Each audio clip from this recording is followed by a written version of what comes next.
Hello friends, this is Jyoti Verma. Today I am going to start with preliminary school engagement यानी कि PSC 1 जो आपका 2 weeks का observation practical था। इसके बारे में आपसे क्या क्या क्वेश्चंस, किस किस टाइप के क्वेश्चंस आपके वाइवा में प्रैक्टिकल एग्जाम में पूछे जाएंगे, उन क्वेश्चंस को आज हम डिस्कस करेंगे और किस किस टाइप के क्वेश्चंस आ सकते हैं इसमें आपको डिटेल में सारी चीज़ें मैं बताऊंगी। तो आगे तक वीडियो देखते रहें।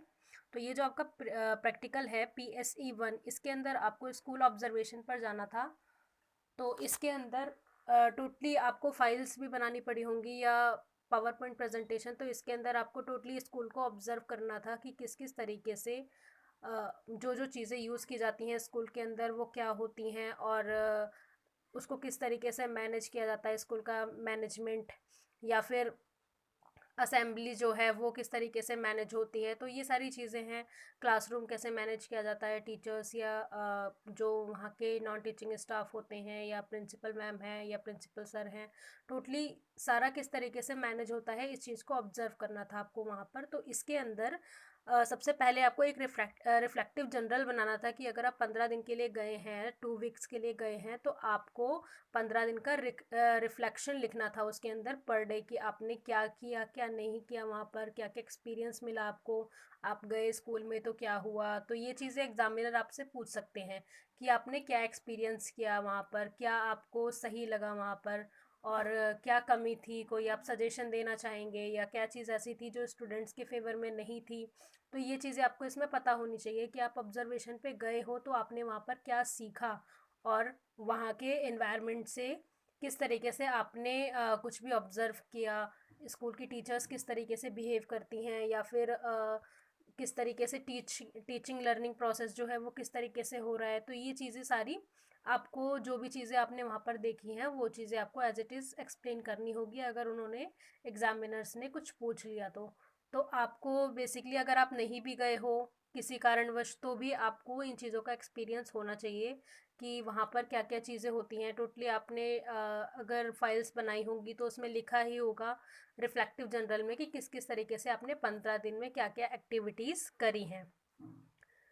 नेक्स्ट आपका है इसके अंदर reflection on roles and responsibilities of different school staff and critical study of the infrastructure facilities, namely library, laboratory, playground, canteen, sports facilities, seminar halls, auditorium etcetera which are available in school. तो reflective journal के बाद आपने कोई PPT या file बनाई होगी जिसके अंदर आपने स्कूल के बारे में सब कुछ लिखा होगा कि क्या क्या चीज़ें स्कूल में, किस किस तरीके के रूम्स हैं, लेबोरेटरी है या नहीं है, लाइब्रेरी है या नहीं है, इंफ्रास्ट्रक्चर जो है मतलब स्कूल की जो संरचना है वो किस तरीके से फैसिलिटीज़ प्रोवाइड कराई जा रही हैं इंफ्रास्ट्रक्चर के ज़रिए, या प्लेग्राउंड है या नहीं है, प्लेग्राउंड है तो बड़ा है या छोटा है, प्लेस के लिए वो इम्पॉर्टेंट है या नहीं है। मतलब अगर बड़ा है तो अच्छी बात है, नहीं है तो उसको और बड़ा करने के लिए आपको सजेशन देना पड़ेगा।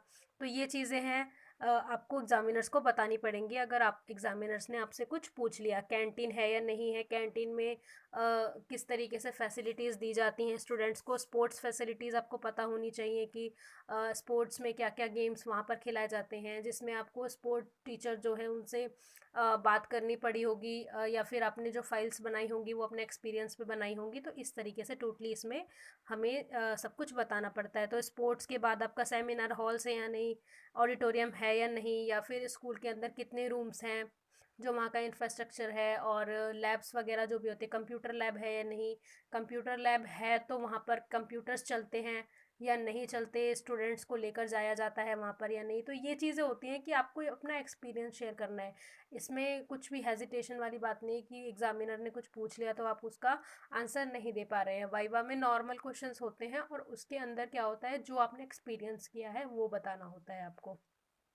नेक्स्ट आप देखेंगे थर्ड, इसके अंदर the student teacher shall also undertake the field activities pertaining to the practicals during the period. तो इसके अंदर थर्ड में जो आपने फील्ड एक्टिविटीज़ वहाँ पर देखी होंगी तो उसके बारे में भी आपने कोई एक्सपीरियंस किया होगा तो उसकी भी आपकी फाइल्स वगैरह बनी होंगी, या फिर आपने कोई PPT वगैरह बनाई होगी जिसके ऊपर आपने जो भी जिस तरीके के भी प्लेस वगैरह होते हैं या कुछ भी है तो वहाँ पर जो भी आपने एक्सपीरियंस किया होगा तो वो सारी आपने फाइल्स में लिखी होंगी। तो ये चीज़ें हैं जो भी मतलब टोटली कंक्लूजन ये है इस वीडियो का कि आपने जो भी एक्टिविटीज़ करी हैं वो आपको पता होनी चाहिए, आपको हेजिटेट नहीं होना है एग्जामिनर के सामने, सारी चीज़ें ठीक से आंसर करनी है।